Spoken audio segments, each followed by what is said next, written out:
Olá pessoal, seja mais uma vez bem-vindo ao canal Cultura Reformada, sou eu, pastor Ademir de volta. Vou fazer aqui uma leitura, certo? E comentário breve, bem breve mesmo, da Confissão de Fé de Westminster, capítulo 24, do matrimônio e do divórcio, tá?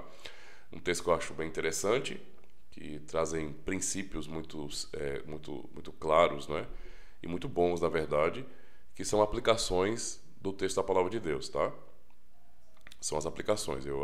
Acho que os puritanos foram muito felizes em compor, né, esse documento e, portanto, eu percebo que são artigos bem interessantes, né, bem pertinentes, inclusive são um choque, eu acho, para cristão Nutelinhas, né, quando eu começar a ler aqui você vai perceber que alguns cristãos Nutelinhas, né, não suportarão um texto como esse. Mas vamos lá.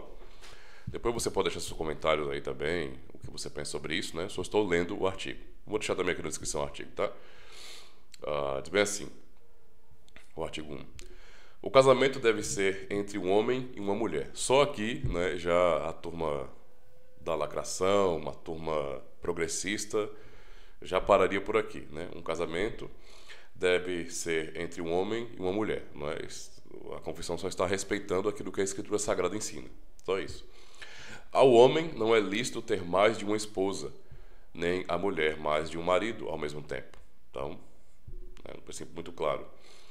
Artigo 2. O matrimônio foi ordenado para o auxílio mútuo de marido e esposa, para a propagação da raça humana por uma sucessão legítima e da igreja por uma semente santa e para evitar a impureza. Então, nesse artigo 2 temos o propósito claro do casamento, né? O primeiro aqui ensinado, não é que o matrimônio, o casamento no caso, foi ordenado para o auxílio mútuo de marido e esposa, ou seja, pensando na base da criação, homem, né, foi criado e mulher criada a partir do homem para ser sua auxiliadora, e os dois, nesse sentido, eles se complementam, né? Eles se auxiliam. Isso é muito importante, né? É uma base muito sólida bíblica para a função, o objetivo do casamento, é o auxílio, né? Isso realmente é muito importante. A segunda questão importante aqui é para a propagação da raça humana por uma sucessão legítima. Então, um dos propósitos do casamento também é a proliferação, é ter filhos. Esse é um propósito belo, né? No casamento é legítimo e é uma bênção, né? Com certeza. É uma bênção no casamento, tá? E da igreja, também o aumento da igreja, olha só, por uma semente santa e para evitar a impureza. Então, aqui também lemos na Confissão de Fé de Westminster que o casamento também tem como objetivo a igreja. Então, percebam, né? Quando a pessoa casa, ela tem que ter em mente isso. Eu acho que é um bom princípio, é um princípio ótimo, na verdade. Primeiro, a questão do auxílio. Segundo, a questão da propagação, né, da raça humana. E também o crescimento da própria igreja, né, por meio de uma semente santa, porque os filhos dos crentes são do Senhor. Né, e também para evitar a impureza. Né. Então, é uma maneira também de proteger o casal, né, homem e mulher, de tentações sexuais. Muito interessante isso. Artigo 3. A todos os que são capazes de dar um consentimento ajuizado é lícito casar, mas é dever dos cristãos casar somente no Senhor. Ouçam com atenção isso aí. Casar somente no Senhor. Ou seja, cristão genuíno com cristão genuíno. Portanto, os que professam a verdadeira religião reformada não devem casar-se com infiéis. Então, já fica a dica, né? Para cristãos reformados, não devem casar-se com infiéis, papistas ou outros idólatras. Nem devem os piedosos prender-se a julgo desigual por meio do casamento com os que são notoriamente ímpios em suas vidas ou que mantêm heresias perniciosas. Então, o princípio aqui no artigo 3 é justamente contra, não é um princípio contra o julgo desigual. É uma coisa que muitos cristãos não respeitam hoje, né? Eles acham que é porque, infelizmente, você percebe que as pessoas têm uma noção de que casamento diz respeito somente às partes envolvidas diretamente. Como se o casamento fosse um fim em si mesmo, né? E nós sabemos aqui já que o casamento tem propósitos muito mais gloriosos do que somente aquelas pessoas ali juntas. O casamento não resume-se a sexo ou, sei lá, até alguém por uma pressão cultural. tem um propósito glorioso no casamento, né? O auxílio, né? Esse companheirismo, essa ajuda mútua, mas também a propagação da raça humana, não é? O poder trazer filhos, não é? Que pertencem ao Senhor a este mundo, e também a proteção sexual do casal. Então, tem propósitos gloriosos, né? Propósitos para a glória de Deus. E quem casa deve ter isso em mente, né? Se a pessoa não se preocupa muito com quem vai se casar, mas quer casar e porque quer casar e acabou, então essa pessoa não entendeu o que é o casamento e muito provavelmente essa pessoa vai sofrer bastante no casamento. O casamento por si só já é um desafio, porque nós somos pecadores, mas o fato de alguém manter um jugo desigual com certeza só vai ampliar as dores, né? Com certeza só vai ampliar as dores, porque você está casado com alguém que não comunga dos seus ideais e princípios de fé, só vai dar problema. Por exemplo, não é só questão de um protestante, um reformado, não casar com um católico romano. É também pensar que um católico romano não deveria de forma nenhuma casar com um protestante, né? É claro que quem vai impedi-los? Se eles querem fazer isso, o problema é que isso vai trazer confusão na vida deles, sabe? E poderia ser evitado. Então, né, tem que usar a cabeça. O fato de pessoas serem de tradições distintas, mesmo cristãs, isso vai implicar em problemas. É como, por exemplo, um reformado casar com uma mulher pentecostal. Ou uma mulher pentecostal, uma mulher reformada casar com um homem pentecostal. Isso vai dar BO, cara, vai dar problema, vai dar treta. Então, assim, não é alguma coisa boa. Nós temos que casar no Senhor, mas também não é com qualquer pessoa. Não é? Temos que pensar bem sobre isso, né? Sobre o propósito do casamento e para que estaremos casando, né? Artigo 4. Não devem casar-se as pessoas entre as quais existem os graus de consanguinidade, parentes no caso, né? Ou afinidade proibidos na palavra de Deus.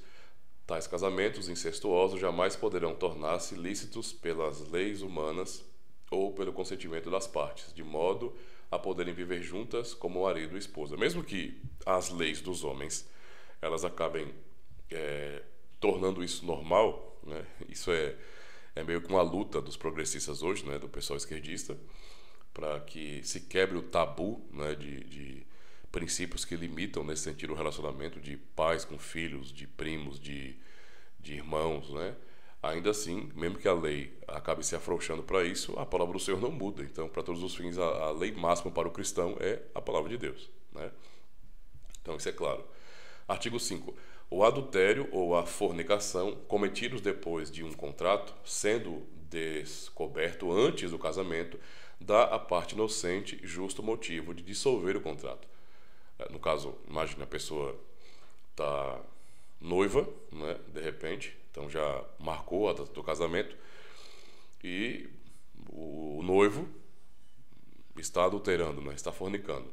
A pessoa que está sendo ofendida nesse sentido tem um direito de acabar com aquilo ali. Não vai rolar casamento não, certo?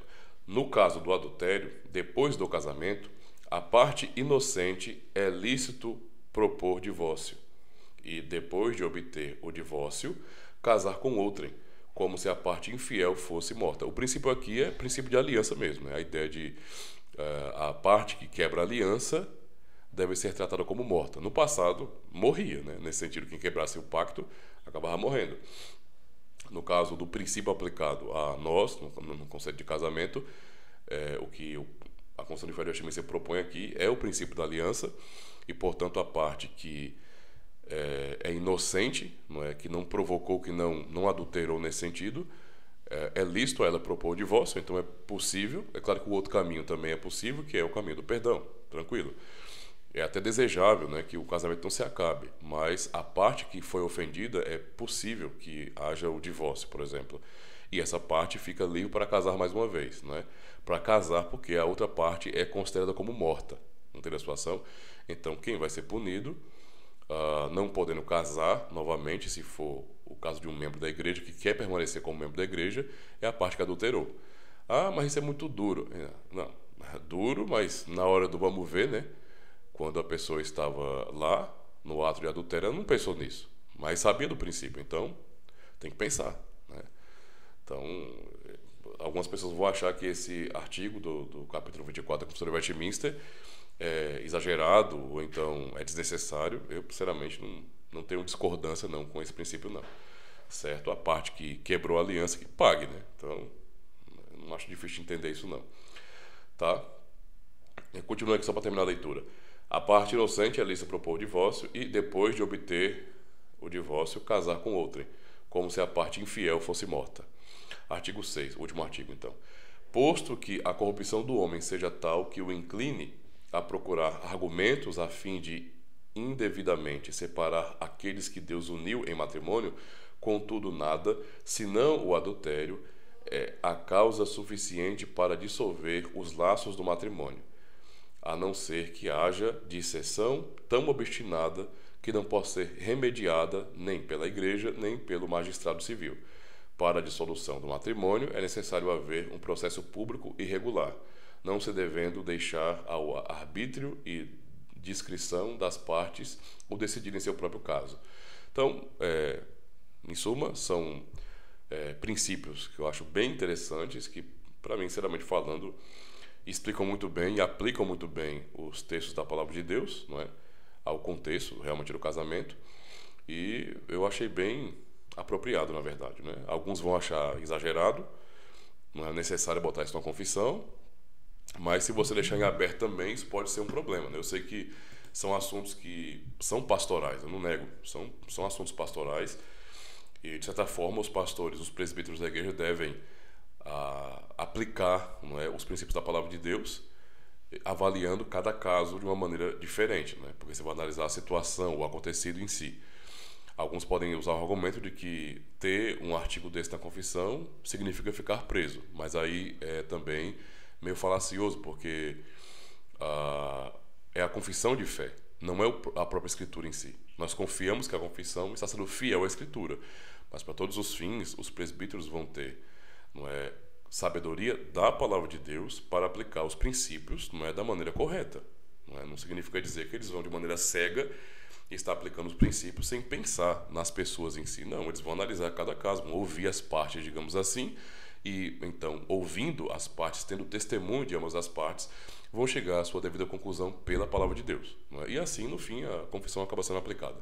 Certo? Então, muito obrigado aí, reflita sobre esse assunto, tenha opinião sobre isso, na sua comunidade é diferente, você aprendeu diferente, coloca aí nos comentários, viu? Deus abençoe, valeu pessoal.